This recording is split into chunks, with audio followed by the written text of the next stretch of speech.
Hello, welcome to Zatu Games. Today is the first of hopefully many of a new series called Board Talk.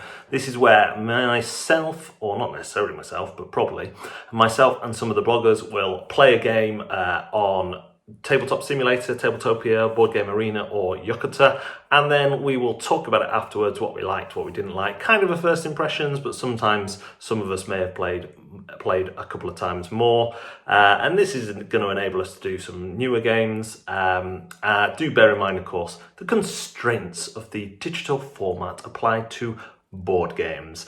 But let's go check out what we thought about Dune Imperium.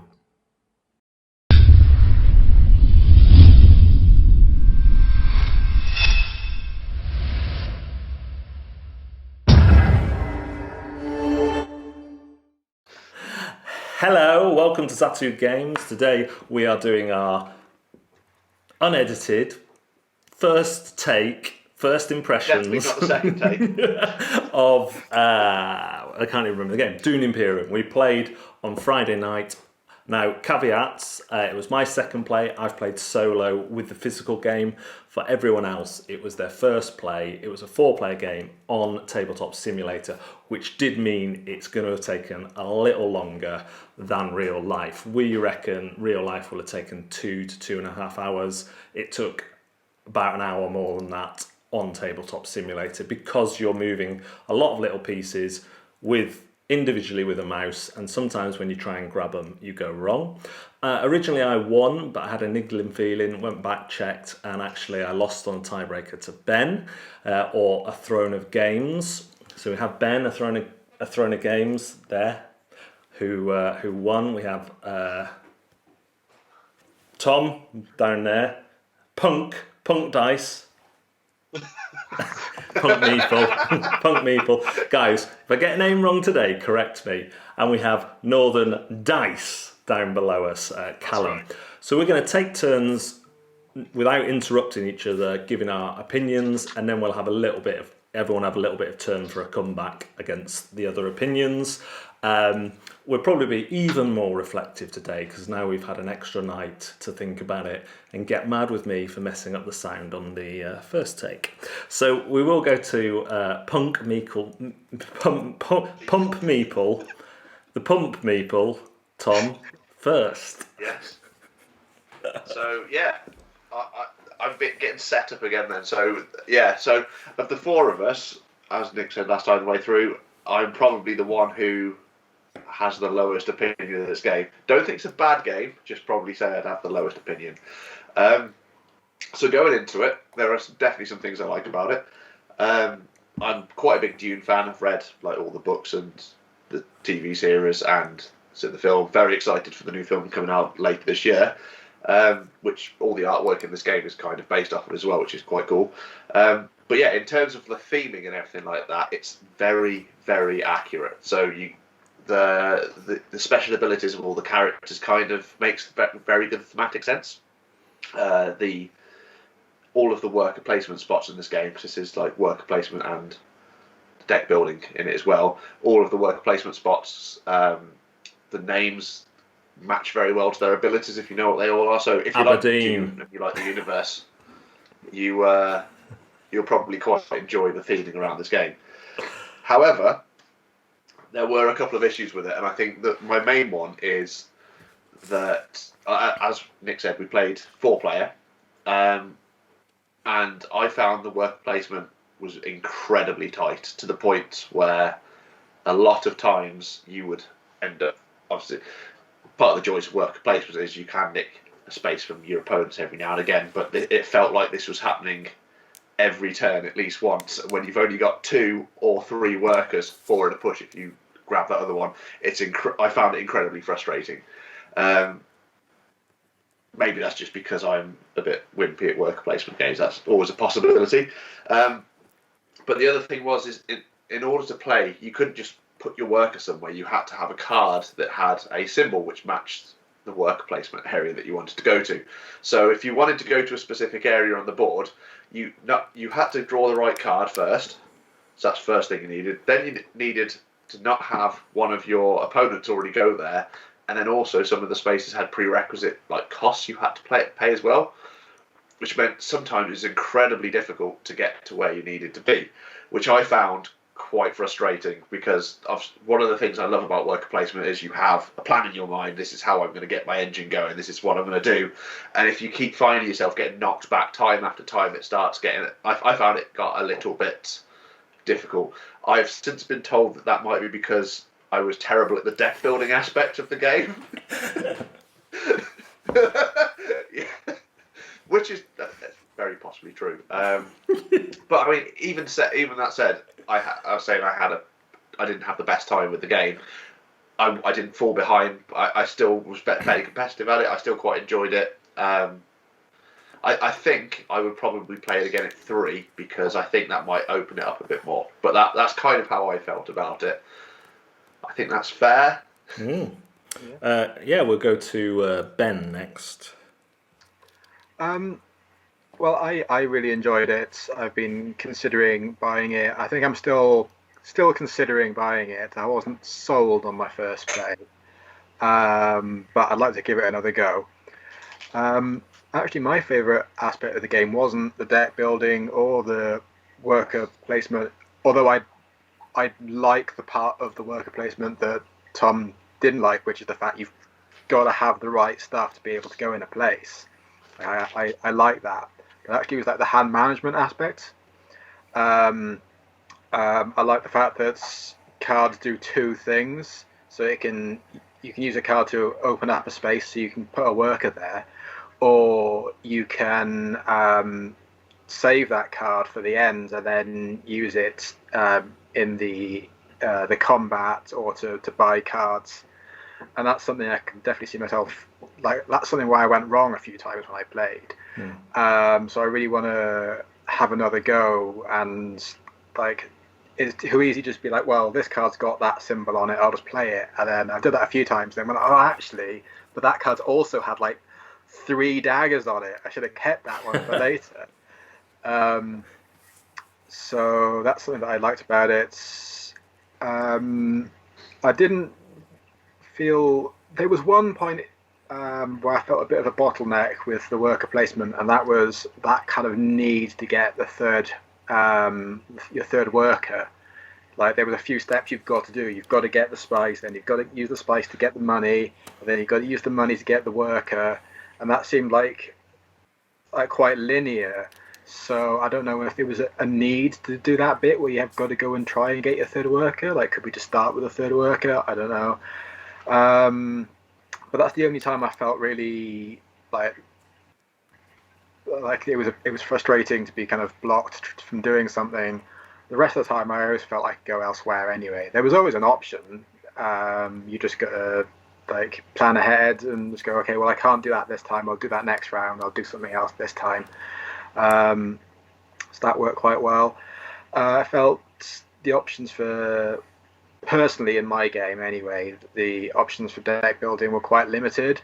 I think in the end that's what, I can't say it cost me the victory anymore, but what could have cost me the victory was in the last round of the game, I wanted to get a move up twice on one of the tracks to get the final point there. And I pulled my cards, and I didn't have anything that allowed me to go up the track. And that was it then. I was dead in the water. There wasn't, and I've only got 3 workers as well. There wasn't even an option to kind of get around it somehow by drawing more cards than using those. It didn't come up. So I guess that was the only thing that's one of the things that I found a bit frustrating. Finally, potentially a bit too much luck in the game, particularly with the end game scoring cards. So like Nick had an end game scoring card that got him 3 points. I had an end game scoring card that had 2 points, and the other 2 just didn't get an end game scoring card, and as a result, they didn't win. I think it kind of almost came down to that card, and I just happened to draw it. Yes, I then used my strategy like for most of the game to do what I needed to do to get those points.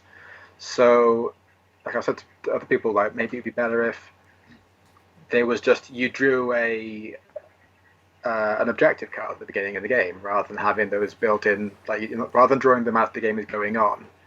You could still lose them in the same way, like if you've got four, what are they called, intrigue cards, you might have them taken off you. That would be quite a nice aspect of the game, it'd be quite fun. Like you've got a card you're working towards it and someone nicks it off you. A bit of take that is always good. But yeah, I liked it. I'd like to try it again. It's just got a couple of issues that... My in-game card was only 2 or 1 points, and that's why I thought I'd won, because I cheated to claim second, which put me on 12 points. Whereas when I fell back to 11, you had more spice, because you had to use spice to get there. But ironically, all the spice. I couldn't. Callum. So I did really enjoy it. I liked the fact that it was worker placement. I didn't mind it being tight so much in terms of placement when it was just 2 workers, but I completely agree with that third worker immediately becoming a problem, because you might have, at that point, as soon as you get your third worker, you've got a big plan in your head, you're trying to think, I need to go to this location, this location, this location, and if the stars align in the right way, I'm definitely able to do it, and someone nicks that first spot, which ruins the rest of the worker's use. And it didn't always happen to me, because it was always down to turn order. If I was first player, my plan would always come to fruition. Everything was fine. But the moment I placed a worker down, Tom would say, "Ah!" And then Tom would place a worker, and then Ben would be grumbling. Ben would place a worker, Nick would be grumbling. I'd be sat pretty with tons of spice. I was just off in my own little world. I was loving it. But with that, it didn't mean that the game was completely over, because I found the same as Ben, that there was always an alternative option. It's just when it came down to getting that third worker. I had the resources to get that third worker near enough immediately, just because of my player power. But then I had to wait 3 turns to get it, and the one time I had the opportunity, someone else had gone there, which meant I had to then wait even longer. So I went longer without that third worker. I did like the fact that it didn't have a runaway winner. Other worker placements like that come to mind, like Dianogenics, immediately as soon as you are in the lead, you are going to run away with it and take it. At one point in Dune Imperium, I was a good 4 points behind. 3 turns later, I was the leader. I didn't win, but I think that's just down to how I played my final actions more than anything in the battle. Only other thing I'd say is I wouldn't say it's a deck builder. I don't feel like there is enough opportunity with the cards that I drew in particular for there to be a good synergy between the cards. So I might have one that says if you have played another one of these cards, you'll get a bonus, but it never quite lined up that way. I had the cards in my deck to do so, it was just so luck-driven that it never happened. Okay, for me, I'm back slightly up on it again today. I was slightly less down the other day, but I'm slightly back up on it. And actually, it's some of the stuff that you guys have been saying that I've come round to. I think with this and with Lost Ruins of Arnak, not Lords of Arnak. If I say Lords of Arnak, I mean Lost Ruins. I think there's an issue in our preconceptions when we call them worker placement crossed with deck builders, because we are expecting Star Realms crossed with Lords of Waterdeep, where you have multiple workers, the deck building is going to have synergies and all that. And I think it's, when they say it when it's 2 mashed together, I think it's more of a technical, you will build your deck in this game, you will also place workers out. I remember opening Arnak and going, there's only 2 workers per colour. What's going on? How is this worker placement? And in that game, you have the similar frustration of you place one worker out and then you want to go there and you want to go there and you can't do it. And it's even shorter. It's only 5 rounds, Arnak. I think the way Arnak gets around that is even when there's a constant flow of the game where new spaces are being revealed that you can place your workers on. And if you discover those, you get all those rewards. So there's a bit more generosity in terms of getting resources in Arnak. Also, what Arnak does with the deck building is you only start with 6 cards, not 10, and the item cards that you buy go under your deck. So your deck only has 1 card at the start of the game. So you buy 3 or 4 cards, you've just created your next hand, essentially. You won't be able to, you won't have enough gold. But that means you're getting those cards instantly, which offsets the kind of soft deck building that I feel both these games have. The other cards you can buy, they're either called artifacts or relics. There's two different in the game. You play those instantly and get their reward instantly without having to pay the usual activation cost. So there again, there's the generosity of the game. And I'm a big fan of generous games a lot of the time. So I think there is that. And I think one thing you tend to forget, yes, it is busy with 4 players when they all have their 3 workers out. But once you start placing 3 workers out, your reveal stage of the turn, where you're getting rewards off the cards you don't use, isn't as effective. Now, I very much played to burn through my deck, so I generally always had more than 2 cards in my hand at the reveal stage. But if I hadn't have done that, I definitely would have done what Tom did and revealed before placing all my workers so I could buy a better card. And of course, if you see a card out that you want, there's that argument that, well, there's your tough choice. Do you reveal to get that card because you want it and no one else does, and it's going to improve your deck and it is going to create synergy? But then you're going to have a bum round. Or do you think, no, I really need resources more?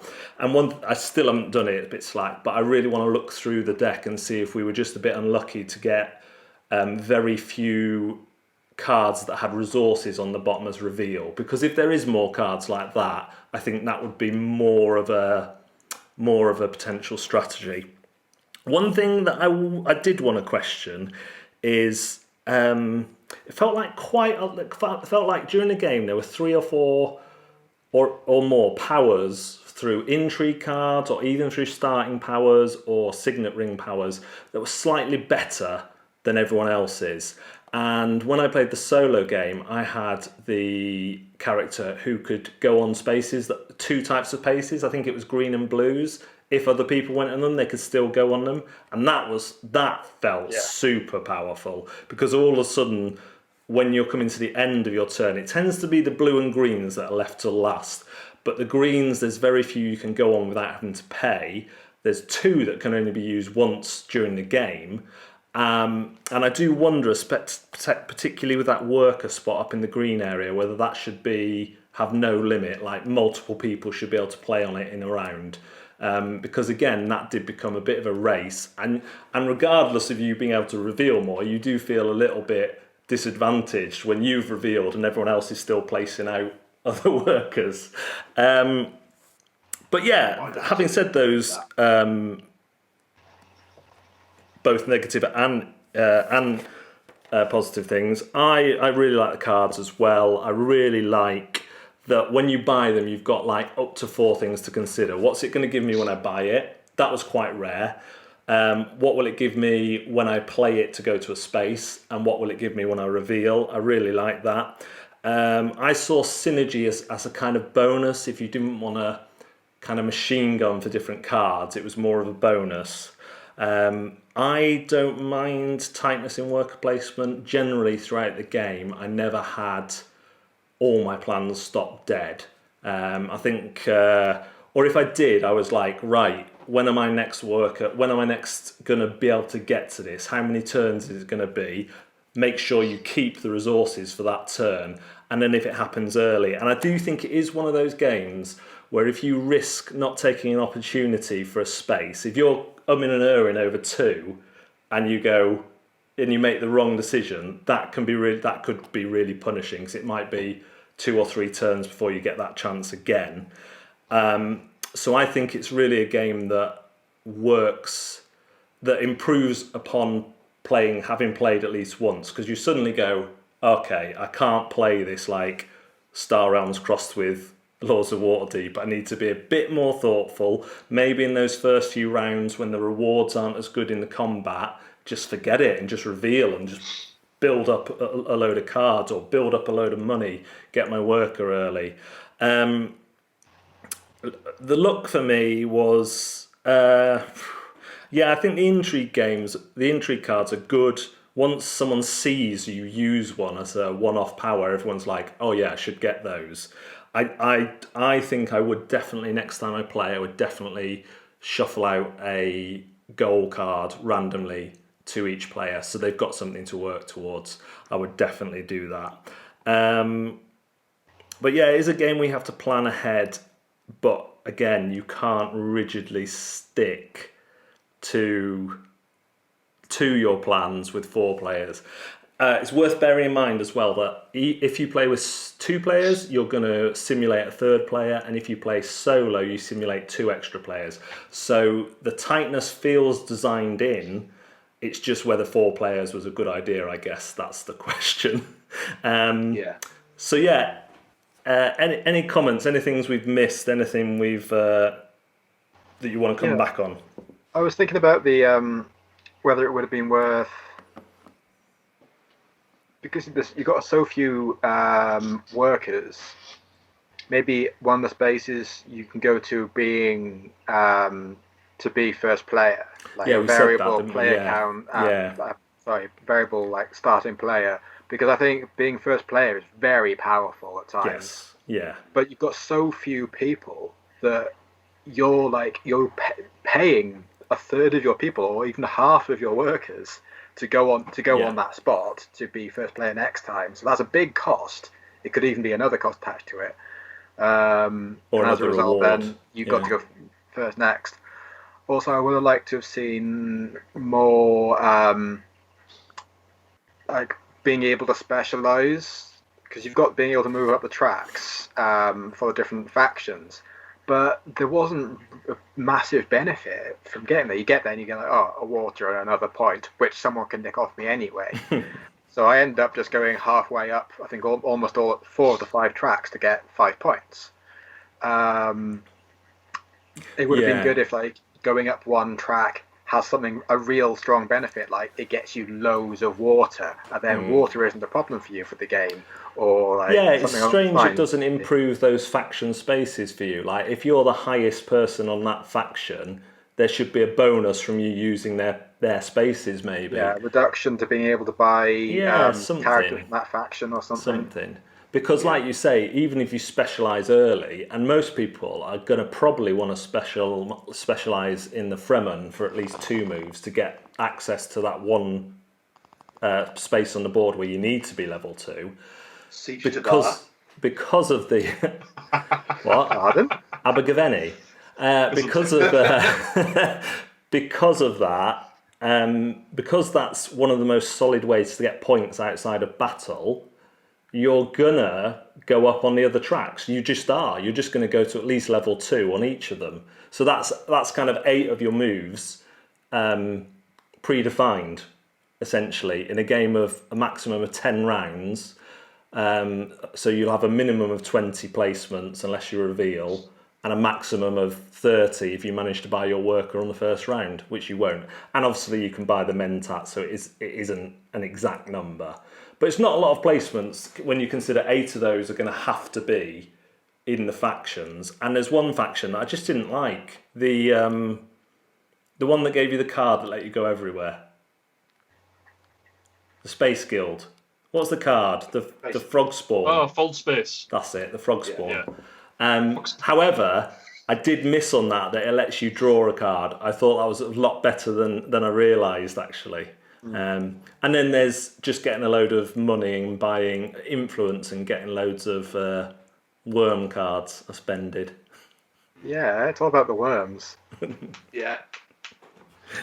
I mean, the one thing that I remember as well is I still remember, again, you didn't do this to me, but I felt like put out on behalf of the rest I know of what's the players, coming. is when you had the voice card, which meant you could stop players from going for a certain space. And I still want clarity on that, because it sounded like it was for the whole round. But again, having played it like that, I have massive doubts about whether it's that or not.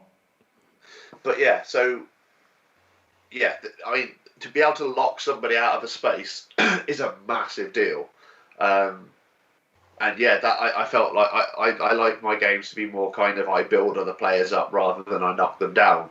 So I think there was another card that came out that said you were able to ignore if another character was already placed in that spot, so you could place a second worker there.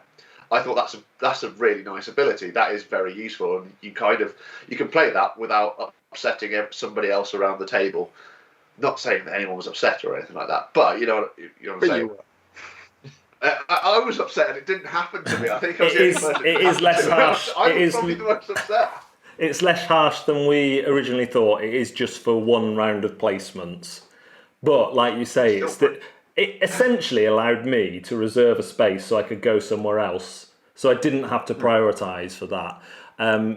Like we said last time, there's two ways of looking at it. You can look at it as positive for yourself or negative for someone else. Like, I was pretty peed off when Callum went to the space that I thought had blocked him off because he had an intrigue card.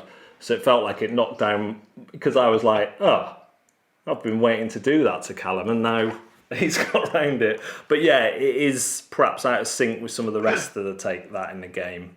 I would have quite liked it if that third meeple that you bought, the third worker player, not meeples, the third worker. Swordmaster. Swordmaster, that's it. Once you got your Swordmaster, if your Swordmaster acted like a big meeple, like you getting Carcassonne, and what's the other one's got the big meeple?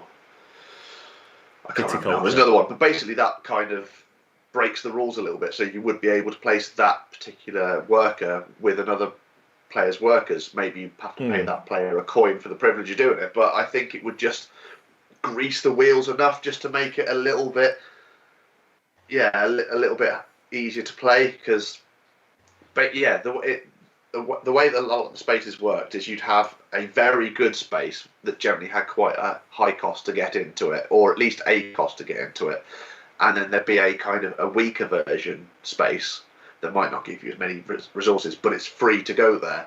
And because resources are very, very hard to come by in this game, which is absolutely fine, it meant some turns you would find those the good spaces would just remain vacant. No one could afford to go there, which meant everyone went for the weaker spaces. So it's one of those things, generally when you play a worker placement game, if somebody says, I'm going to take this space that gets me 3 wood, you'd be like, well, I kind of need wood. I can't go to the good one because they've taken it, but I can take to this other one where I might only get 1 wood and a sheep or something like that. But it felt with this game, because the cost to go to the good space was quite high, people didn't go to the good one, they only went to the worst one, and then there was no third one down to go to if somebody had gone to that. I mean, you feel like you were getting used socks every place you went, didn't you? Oh, not by somebody who took baths regularly either. It was, Well, let's give our final thoughts each. I'll just go first in this one. So I've swung back from. It was being proclaimed in some channels as Game of the Year. I've since played Beyond the Sun, Praga, which are another level to me.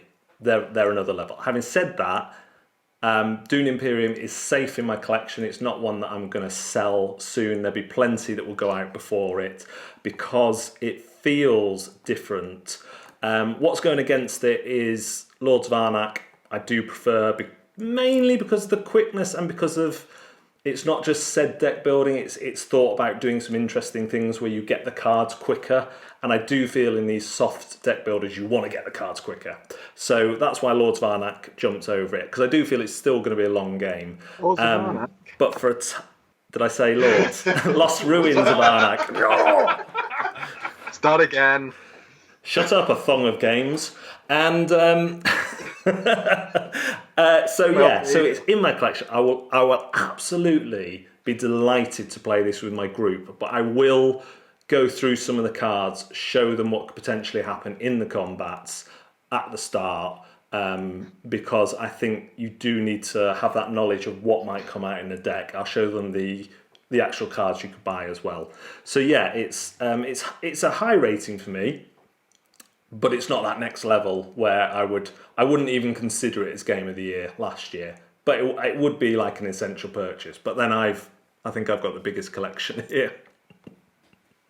Okay, Ben. I liked it a lot. We haven't mentioned, I don't think, that it was long.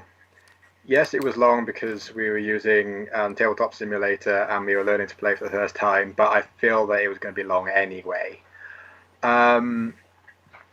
I will definitely play it again given the opportunity. I'm strongly considering buying it because I know people will have fun playing it.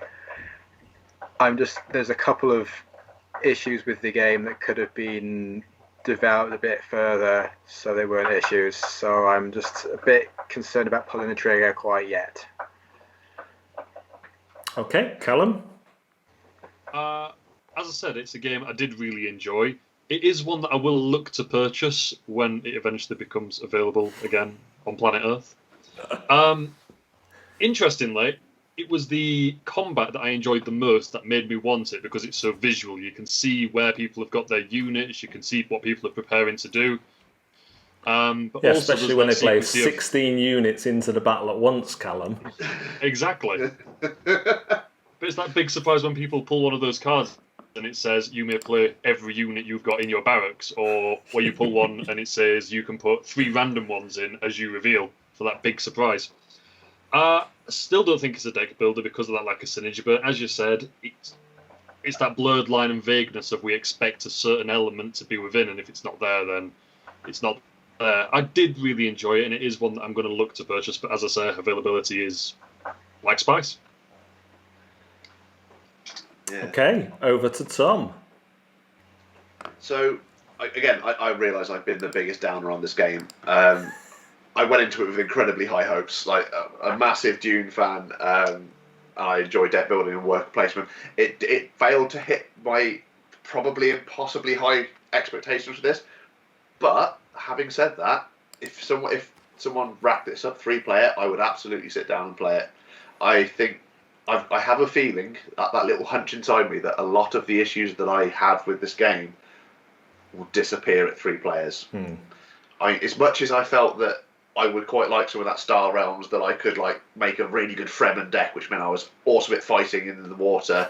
I'd love it if that was in there, but I can go. But I think I was more bothered by the fact that the worker placement was a little too tight for me, and I think by just freeing up the 3 workers that 4th player have taken up the 3 spaces, I think that would probably open it up just enough that I could really enjoy it. Because as Callum said, the fighting's absolutely brilliant. The fact that you can kind of see that that's what people have put into the battle, but you can also see that in the tent just up on the hill they've got another 5 that they can push in next turn, and then obviously they've got their hand of cards that can boost it. Really good, really tense. I really enjoyed it. I just think, buyer beware at 4. 3 I think is probably the way to play it. A lot of gamers say that about a lot of games, but I think like I would play it at 4 again, but I would very early try and build a reveal deck that I was just getting loads of bonuses from my reveals and surprising them rather than battling for the spaces, perhaps. Lastly, just a word to say. Go on. Sorry, that's the thing as well. You've got to bear in mind, there's 4 of us played it. I was the only one who thought it wasn't as good as it could have been at 4. So you never know. You might actually quite enjoy it. And you were the at 4. only one who knew the lore, the myths of the game. Yes. Yeah. The spice must flow. A quick word on the components, as I'm the one who's seen the physical game. I do think the card quality is not great. I think it is one that I will sleeve, and I don't sleeve games unless I get given sleeves free with a Kickstarter or something, generally. So there is that to add on to the cost. But I will say, to come against that, there is going to be a deluxe pack which has minis for the cubes and minis for the faction tracks and minis for your workers that you place out. Personally, I don't think any of that's needed. I think just like War of Whispers, once you start picking up little figures that got spiky bits on, it's going to be really awkward to put them into combat. Someone's always going to want to make sure they're all on their feet. Yes, it might be a little bit easier with the colours, but I think it's cool. But that's a luxury purchase if you really like the game. I want to assure people they're not missing out on any content if they don't get that. Nothing is locked away in this game. It's not a game that needs minis. It's not a game that even really benefits from them, especially if you're not going to paint the ones that go on the tracks, because they'll just be blobs of grey rather than coloured tokens. So do take into account the kind of, and it'd probably be really hard to get the deluxe upgrades anyway, but yeah, the main game, you might want to throw some sleeves in with it if you're bothered about that sort of thing. Thanks very much to my assistants, Mr. Ben from A Throne of Games, Mr. Tom from the the Punk-Ass Meeple, Punk Meeple, and lovely Callum from Northern Dice. And don't forget, Nick, Ant Deck and Dice. Yeah. Board Deck and Spice. That's what I wanted my approved sticker to be, if I ever get that big, where I get my sticker on the front of games. Board Deck and Spice. Board Deck and Nice. And then a bad one. That's It says board, deck and dice, as in you're bored of it. Thank you very much for joining us. Do remember to catch us on Facebook. We're live on Facebook every Wednesday. We're live on Twitch through the week. We're just coming to get up with a proper schedule for that, believe it or not. The lunchtime solo does not compute. And Board Gaming with Bloggers, which was the trial run we did on Friday. We're also on all the others, Instagram, Twitter, and all that. Bye now. ta-ta.